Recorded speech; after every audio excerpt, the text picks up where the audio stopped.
भक्तजनों, आपका अपना चैनल चामुंडा भक्ति आस्था आज श्रीमद् भागवत गीता सार अध्याय 5 लेकर आया है, जिसे आप लोग सुनिए और आनंद लीजिए। जय श्री कृष्ण, जय श्री राम, जय हनुमान। ओम अथ पंचमो अध्यायः अर्जुन उवाच संन्यासं कर्मणां कृष्ण पुनर्योगं च संससि यतयोरेकं तन्मे ब्रूहि सुनिश्चितम्। अर्जुन कहते हैं, हे कृष्ण, आप कर्मों के संन्यास की और फिर कर्मयोग की प्रशंसा करते हैं, इसलिए इन दोनों में से जो एक मेरे लिए भली भांति निहित कल्याणकारक साधन हो उसको कहिए। तब भगवान श्री कृष्ण जी कहते हैं, संन्यासा कर्मयोगस्सि निःश्रेय सकराउभो तयोस्तु कर्म संन्यासात् कर्मयोगो विशिष्यते। कर्म संन्यास और कर्मयोग ये दोनों ही परम कल्याण के करने वाले हैं, परंतु उन दोनों में से भी कर्म संन्यास से कर्मयोग साधन में सुगम होने से श्रेष्ठ है। फिर आगे कहते हैं, ज्ञेया सानित्य सन्यासी यो न द्वेष्टिना कांगच्छति निर्द्वंदो ही महाबाहो सुखम बंधात तमुच्यते। हे अर्जुन, जो पुरुष न किसी से द्वेष करता है और न किसी की आकांक्षा करता है, वह कर्मयोगी सदा सन्यासी ही समझने योग्य है, क्योंकि राग द्वेष आदि द्वंद्वों से रहित पुरुष सुखपूर्वक संसार बंधन से मुक्त हो जाता है। कहते हैं, सांख्य योगो पृथ्वा बाला प्रवदन्ति ना पंडिता येकम पयायि स्थिता सम्मिगु भयोरि विन्दते फलम। उपर्युक्त संन्यास और कर्मयोग को मूर्ख लोग पृथक पृथक फल देने वाले कहते हैं, ना कि पंडित जन, क्योंकि दोनों में से एक में भी सम्यक प्रकार से स्थित पुरुष दोनों के फल रूप परमात्मा को प्राप्त होता है। फिर आगे कहते हैं, यत सांख्ये प्राप्ते स्थानम तद्योगैरपि गम्यते येकं सांगाख्यं चायोगं चाया पश्यति सा पश्यति। ज्ञान योगियों द्वारा जो परम धाम प्राप्त किया जाता है, कर्मयोगियों द्वारा भी वही प्राप्त किया जाता है।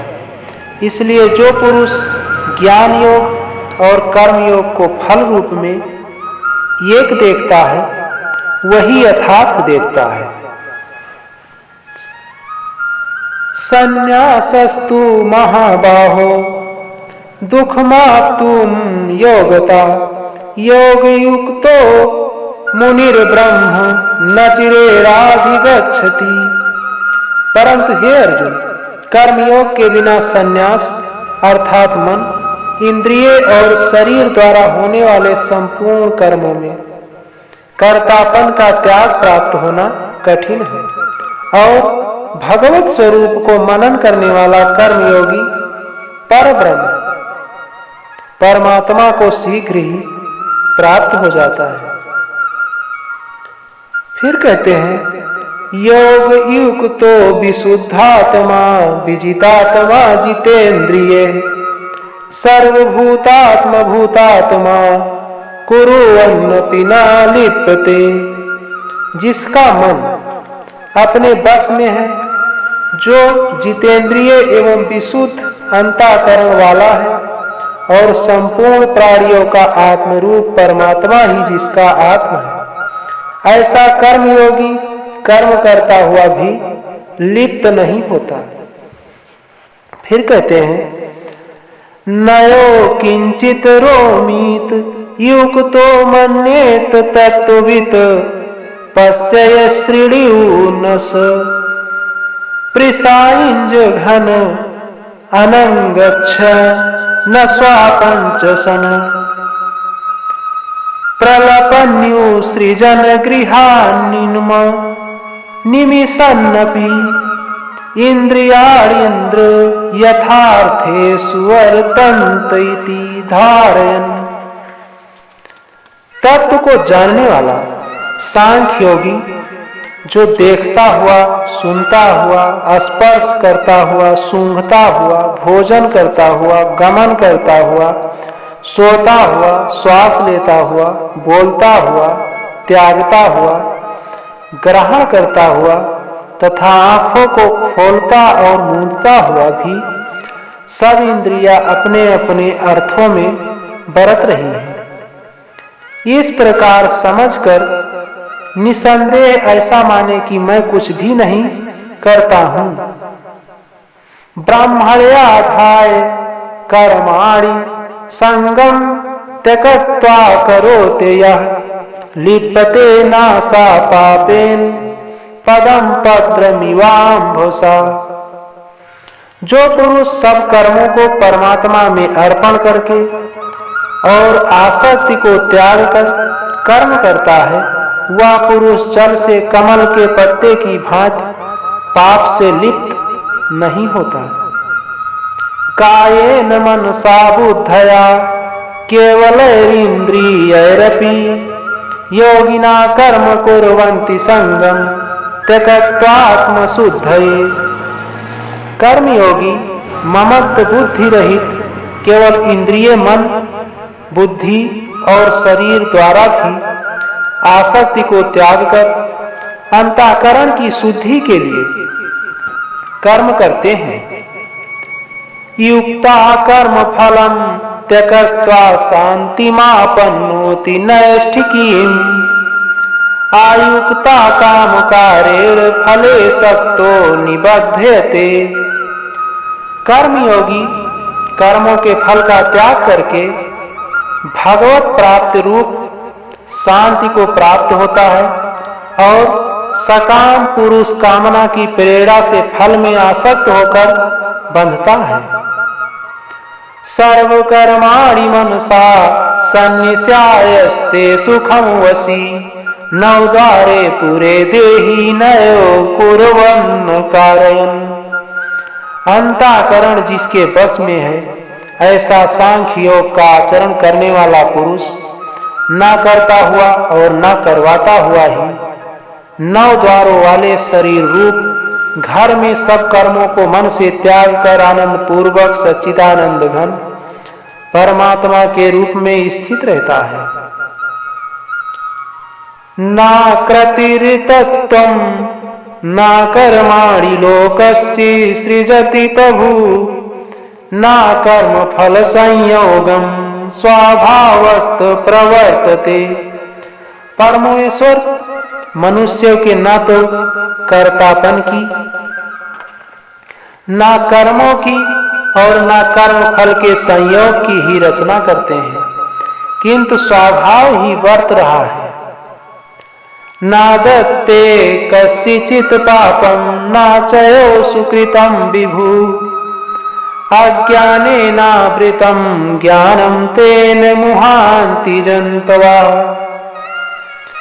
सर्वव्यापी परमेश्वर भी न किसी के पाप कर्म को और न किसी के शुभ कर्म को ही ग्रहण करता है, किंतु अज्ञान के द्वारा ज्ञान ढका हुआ है, उसी से सब अज्ञानी मनुष्य मोहित हो रहे हैं।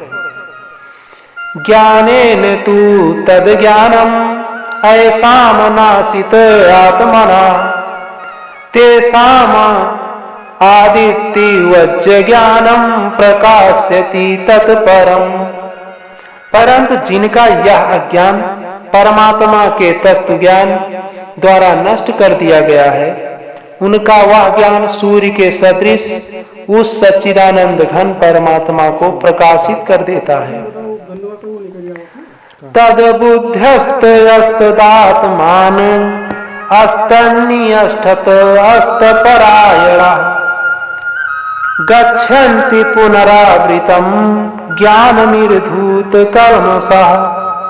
जिनका मन तद्रूप हो रहा है, जिनकी बुद्धि तद्रूप हो रही है और सच्चिदानंद घन परमात्मा में ही जिनकी निरंतर एक ही भाव से स्थिति है, ऐसे तत्परायण पुरुष ज्ञान के द्वारा पाप रहित होकर अपुनरावृत्त को अर्थात परम गति को प्राप्त होते हैं। विद्या विनय संपन्ने ब्राह्मणे गविहस्तिनि सुनिचयो स्वापाके च पंडिता समदर्शिना। वह ज्ञानी जन विद्या और विनय युक्त ब्राह्मण में तथा गौ, हाथी, कुत्ते और चांडाल में भी समदर्शी ही होते हैं। इहयो तैर्जिता सर्गो ऐसाम साम्ये स्थितम मना निर्दोषम ही समम ब्रह्म तस्माद ब्राह्मणिते स्थिता। जिनका मन संभाव में स्थित है, उनके द्वारा इस जीवित अवस्था में ही संपूर्ण संसार जीत लिया गया है, क्योंकि सच्चिदानंद घन परमात्मा निर्दोष और सम है। इससे वह सच्चिदानंद घन परमात्मा में ही स्थित है। ना प्रहृष्यति प्रियम प्राप्ति नो द्विजेति प्राप्ति चा प्रियम स्थिर बुद्धिर समूढ़ो ब्रह्मविद ब्रह्माणि स्थिता। जो पुरुष प्रिय को प्राप्त होकर हर्षित नहीं हो और अप्रिय को प्राप्त होकर उद्विग्न न हो, वह स्थिर बुद्धि संशय रहित ब्रह्मवेत्ता पुरुष सच्चिदानंद घन पर ब्रह्म परमात्मा में एक ही भाव से नित्य स्थित है। बाह्य स्पर्शेषु सकात्मा विन्द्यात्मतानि यत् सुखम सा ब्रह्मयोग युक्तात्मा सुखम क्षयम शून्यते। बाहर के विषय में आसक्ति रहित अंतःकरण वाला साधक आत्मा में स्थित जो ध्यान जनित सात्विक आनंद है, उसको प्राप्त होता है। तदंतर वह सच्चिदानंद घन पर ब्रह्म परमात्मा के ध्यान रूप योग में अभिन्न भाव से स्थित पुरुष अक्षय आनंद का अनुभव करता है। ये ही सम स्पर्श जा भोगा दुख यौन ये होते आदंतवंता कौन्ते नाते सुरमते बुद्धा। जो ये इंद्रिय तथा विषयों के संयोग से उत्पन्न होने वाले सब भोग हैं, यद्यपि विषयी पुरुषों को सुख रूप भासते हैं, तो भी दुख के ही हेतु हैं और आज अनंत वाले अर्थात अनित्य हैं। इसलिए हे अर्जुन, बुद्धिमान विवेकी पुरुष उनमें नहीं रमता। सक्रोति है यह सोढ़ुम प्राक शरीर विमोक्षणात् काम क्रोधोद्भवं वेगम सा युक्ता सा सुखी नरा। जो साधक इस मनुष्य शरीर में शरीर का नाश होने से पहले ही काम क्रोध से उत्पन्न होने वाले वेग को सहन करने में समर्थ हो जाता है, वही पुरुष योगी है और वही सुखी है। यो अंता सुखो अंतरा रामयस्तांतर ज्योतिरेव या सा योगी ब्रह्म निर्वाणम ब्रह्मभूतो यधिगच्छति। जो पुरुष अंतरात्मा में ही सुख वाला है, आत्मा में ही रमण करने वाला है तथा जो आत्मा में ही ज्ञान वाला है, वह सच्चिदानंद घन पर ब्रह्म परमात्मा के साथ एक ही भाव को प्राप्त सांख्य योगी शांत ब्रह्म को प्राप्त होता है। लभन्ते ब्रह्म निर्वाणम ऋषया क्षीर कर्मसा छिन्न द्वैधा यतात्मना सर्वभूत हिते रता। जिनके सब पाप नष्ट हो गए हैं, जिनके सब संशय ज्ञान के द्वारा निवृत्त हो गए हैं, जो संपूर्ण प्राणियों के हित में रत हैं और जिनका जीता हुआ मन निश्चल भाव से परमात्मा में स्थिर है, वह ब्रह्मवेत्ता पुरुष शांत ब्रह्म को प्राप्त होते हैं। काम क्रोध वियुक्तानां यतीनां यत चेतसाम् अभितो ब्रह्म निर्वाणं वर्तते विदितात्मनाम्। काम क्रोध से रहित जीते हुए चित्त वाले पर ब्रह्म परमात्मा का साक्षात्कार किए हुए ज्ञानी पुरुषों के लिए सब ओर से शांत पर ब्रह्म परमात्मा ही परिपूर्ण है। असपर शांत कृत्वा बहिर बहामस्य क्षु शैवांतरे भ्रुवः प्राणापानो समो कृत्वा नासाभ्यंतरचारिणो यतेन्द्रिये मनोबुद्धिर मुनिर्मोक्ष परायणा। विगते आक्ष भय क्रोधो या सदा मुक्त एव सा। बाहर के विषय भोगों को ना चिंतन करता हुआ बाहर ही निकालकर और नेत्रों की दृष्टि को भ्रिकुटी के बीच में स्थित करके तथा नासिका में विचरने वाले प्राण और अपान वायु को सम करके जिसकी इंद्रिया मन और बुद्धि जीती हुई है, ऐसा जो मोक्ष परायण मुनि इच्छा भय और क्रोध से रहित हो गया है, वह सदा मुक्त ही है। भोक्तारम यज्ञ तपसाम सर्वलोक महेश्वरम सुहृदयम सर्वभूतानां ज्ञात्वा माम शान्तिमृच्छति। मेरा भक्त मुक्त को मुझको सब यज्ञ और तपों का भोगने वाला, संपूर्ण लोकों के ईश्वरों का भी ईश्वर तथा संपूर्ण भूत प्राणियों का सुहृद अर्थात स्वार्थ रहित दयाल और प्रेमी ऐसा तत्व से जानकर शांति को प्राप्त होता है। मेरे प्यारे भक्तजनों, यह अध्याय ही समाप्त होता है। इसी के साथ जय श्री राम, जय हनुमान, जय श्री कृष्ण। अगले वीडियो में फिर मिलते हैं। धन्यवाद।